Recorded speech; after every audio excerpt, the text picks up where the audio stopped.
what I wanted to do was sort of connect the dots for us tonight. And I wanted to ask a question of how you two connected. And we're going to moderate a little talk and dialogue. We're going to try this for now, about 20 minutes, and engage and have a discussion. So I'm going to pass the microphones, and we'll try doing this. Yeah. Do you want to go? Yeah. Sure, I'll go. Do you want me to go first? Or? I'm just going to sit and relax.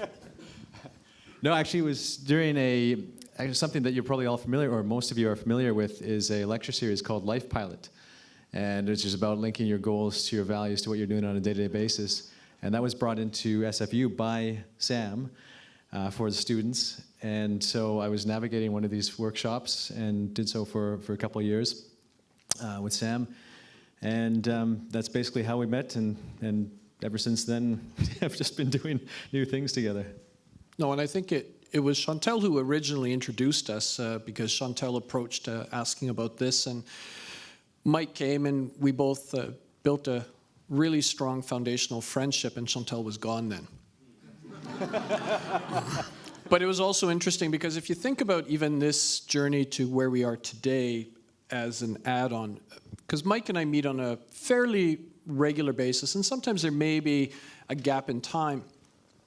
And when Mike knew I was working on the book, and at the same time we met at Starbucks. I seemed to have a lot of tea chats and with people, and Mike and I were there, and I told Mike about the book, and I thought of doing a book launch. And originally the idea was, you know what, we'll do it in the public library, or I'll do it in the public library. You know, maybe I'll just meet people and we'll have an evening, and that's the extent of it. And I told Mike, I said, you know, I've never seen your movie. And Mike's comment to me was, I know, you've either been out of the country or evening event and you've never seen a screening. And it suddenly hit me. I said, Mike, why don't we do a book launch and screen your movie? And both our eyes lit up at that moment. And we had this animated dialogue and discussion, and we came up with these great ideas. And Mike was like, I know this person who could come in and do this. And I thought, you know, and we could arrange it this way. Let's have a dialogue, and we'll do this and this and this. And we walked away going like, perfect. And we're now on a journey. And then reality hit. He went home to Chantel. And Chantel's thing was, Mike, have you ever actually read his book, and has he seen your movie? I was like, no. And then at 11 o'clock at night, I got this email, sheepish email from Mike going, Chantel, I talked to her, and she said, you know what, here's the movie, and if you decide you don't want to do this, I totally understand. And I sent Mike my book, and I said, here's the book if you decide you don't want to do this. And then I saw the movie, and I was like, oh yeah, we have to do this. And Mike read the book and said, no, we have to do this. And I love how this fit beautifully together. Did this happen after the breakup with Adam? Yeah. Was that the rebound? It did. That's what came into my mind. Yeah, Adam, I don't know if he's gone or... He's sorry, okay, well, there we go. It's good to know. So, okay, my wife is there. There we go. Mike's wife is there. Good to know. Talking about journeys, one is physical, one is mental, spiritual. Actually, probably both are very spiritual, and I want to talk about. We're talking about very pragmatic things, but I want to talk about the spiritual side of things, about what you both went through, because I know I've discussed this with you, Sam, and I could actually see it and where you were in the world, and I wanted to ask you the spiritual nature of the journeys you went through. Sure. Yeah. No, one thing that is interesting about, we're all living our day-to-day lives and doing whatever we're doing, and whether it's taking a degree, whether it's, we're getting your job and working on your career or whatever. But I think one of the things that's easy to happen is that you get caught up in a little bubble. And the world is made up of little bubbles. And, this is a bubble, that was a bubble, the village there. So it's very easy to get the blinders on. And it's very easy to start to think that this is the only way that things are out there, and this is the only truth that's out there. And I think when you go to places like this, or when you go on journeys, or when you pursue your passion or your dreams, and it forces you to take those blinders off, and it forces you to experience other bubbles, I think it allows you to grow spiritually. I mean, obviously you're growing, you're learning a lot, and you're physically doing a lot, but spiritually allows you to go to places that you would not have otherwise, explored. And for me, that's the beauty of going out and constantly, forcing myself to experience new places with an empty cup, because it's easy to go with a full cup and then you try and then project yourself on the people and places you're visiting. But to go with an empty cup and then just sort of taking in and experiencing as much as possible and creating those relationships that are really lifelong relationships in the end of the day. And I think mine as well was a spiritual journey as well, because you transform thoughts and ideas, and you weave and you pull it, and the source is really difficult to nail down, because there are times where 4 or 5 in the morning I'm awoken and I have to write, and then there's gaps where nothing comes. So I value the interactions with people, situations, and things, and that's where the extraordinary out of the ordinary emerges, because I go through life with a very hypersensitive view of the world. So I look at the world through and I realize it's a different sort of lens than what most people might have, where I can take a simple jigsaw puzzle piece and find so much purpose and meaning behind it. And people will often be like, how do you do that? So the book wasn't about, again, how, instantly you'll fathom these sorts of ideas and concepts, but maybe it might open a window, and that's part of the window I wanted people to see, that through my eyes, how I see the world. And I hope through that journey, when you read it, that you'll perhaps see some of the ways that I can see the world, and share in the company of the people and these situations that we encounter. Because again, I think, much like what I watched in the movie, is how society or places may be imploding upon itself, whether it's there or whether it's here, the same thing. I mean, I think we have to be careful as a society which direction we go and how we do this. So I realized this in the film, from you speaking, Thomas playing, Adam speaking, Rick speaking, Eric's pictures tonight. My own work. We and probably a lot of us in here put out our work, and we give a little bit of ourselves, if not a lot of ourselves. Vulnerability, that's what I'm sort of getting to. I noticed Chantal talking about her migraines. Letting people know that, I'm hurting, I'm going through something, and there's a little bit of a journey there. You may be writing about personal things in the book. Should I put that in there? Me putting something in a video, or Rick speaking about something in his book. Talking about letting that go and being like, I'm cool with that. That's out there, and everyone's going to see it, everyone's going to read it, everyone's going to watch it. I want to talk about that personal nature as well, because that's a huge thing that we all go through. I put something on Facebook today. Oh, should I take it down? Is it inappropriate? Tweeted something. We're in that digital age, but I'm bringing it back to your own art and your own craft, from writing to film, like filming something, speaking on film. I want to talk about that vulnerability and sharing. Yeah. Sure. As I mentioned in my talk earlier, is there was fear in putting this book out, because I am sharing who I am to be judged by people. There may be people who read the book and say, that was a waste of money, or that was a waste of time. But again, that bigger fear is if I don't do this. And again, I share with people because I want people to realize, and this came out when I was delivering a workshop on storytelling. This one person told me, well, I had gone through the entire workshop and about storytelling and some of the ideas and concepts. And part of the exercise is to have people then share stories or write down a story. And this one girl just sat there just perplexed and just blank and didn't know what to say, didn't know what to do. And I went up to her and I did the Earls kneeling down and eye level and talking to her. And she goes, I have nothing. I don't have anything. I just don't know what to write about. And then I pulled it aside and I said, have you recently been anywhere? She said, well, I was in New Zealand recently. I said, was there anything about New Zealand that you really liked? And she said, it's weird, but I liked walking bare feet. And I said, why was that important? And she started going down a pathway. And halfway through the pathway, she just suddenly stopped and said, I get it. Because I'm worried that nobody's really interested in me walking around barefoot in New Zealand. But there is an audience out there who will connect with her and say, you were barefoot in New Zealand? Man, I was in Bangkok going barefoot. And then having this discussion about walking around barefoot. So I think that we have to put those things aside and just know that there's an audience out there that really wants to hear your voice, and you have to share. Yeah, no, I totally agree, and I just building on that, I think in our communities here, in our society, we built a world which is built on expectations and built on the shoulds and built on sort of unrealistic expectations. I mean, just an example, it's easy to fall into. I mean, we're living it every day that we're here, and Sam, you alluded to it when you were writing your book, and it's like, okay, 5,000 copies, I got to sell, and living the expectation even before the book is launched.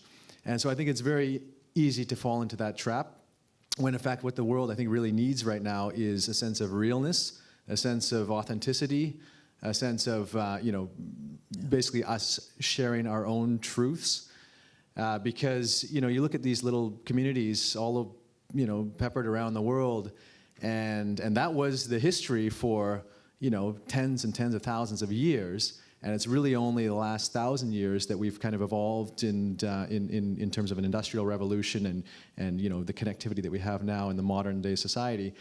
So, but this is a blink of the eye. This is just a blink in our evolution as a human species. So I think if we look back at how these other little communities have been surviving over a much longer period, and it's been through cultivating trust, it's been through cultivating community, it's been through cultivating openness with each other. And I think, these are some fundamental truths that we should be paying attention to, because obviously, it's carried them through for much longer than our kind of way of life has been on this planet. And, and then you saw in the film, the risk or the challenges that a lot of these places now are disappearing, whether they're disappearing because people are physically leaving, or whether they're disappearing because, of the global culture that's homogenizing the world to a degree. And so, when you look at a place like Foo, or what kind of had us asking the question, when a place like Foo disappears from the face of the earth, and it's happening every day all around us, not this place necessarily, but cultures are disappearing at a faster rate than plants and species. When one of these little cultures disappears, what are we actually losing, as a part of ourselves as human beings? And I think that's, again, hence the need to be very truthful and to be very authentic in terms of whatever it is that we're pursuing. Can I just add one thing? Yeah, I should, for sure. Yeah, Sharad, just one quick thing. I had a quote here that I thought would be quite fitting, and actually I think it really applies to Mike in this one because it's a mountaineering theme. And I love the way this comes up because it really hits on the theme of the fear or the unknown. And this was in the book Synchronicity. It says, you cannot stay on the summit forever. You have to come down. So why bother in the first place? Just this. What is above knows what is below. But what is below does not know what is above. In climbing, take careful note of the difficulties along the way for as you go up, you can observe them.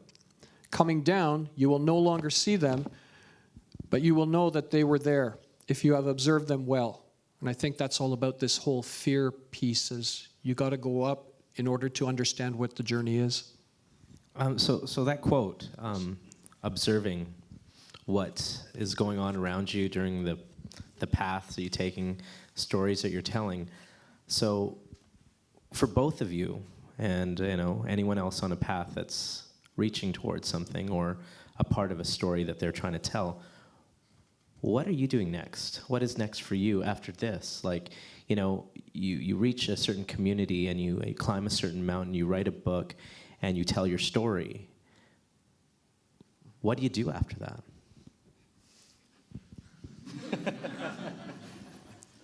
I've just climbed a peak. Yeah. I think for me, the realization is that writing this book was like writing my master's dissertation all over again. There was a difference. I already know that I will not be doing another master's or PhD. For those who embrace that journey, I have nothing but appreciation for you. But my realization is this. When I was writing my dissertation for my master's, which was so valuable, They kept asking me to have my thoughts go like this. I can't think that way. My thoughts are here all over the place. And to harness that is so challenging for me. And a PhD is, once you're here, you take it here. If I can't get here, how am I going to get there? The book, on the other hand, is me. I can choose the subject, the words. It doesn't have to be theoretical. It can be what I want this to be. And it's interesting because I've already started visioning 2 other books that I think I'd like to write. So once this one is launched and it's on its way, I've got ideas for more ideas. Part of it is actually one of the concepts is this book is on personal storytelling. How cool would it be if you, as a result of this book, shared stories with me that I can then share with people? And I think that's such a powerful message, and that's maybe one of the journeys I go. Awesome. Yeah, no, and Sam, it's inspiring because, one of the things, to use the mountain analogy again, is, when you get to I remember the first mountain I ever climbed, which actually got me hooked in this whole business of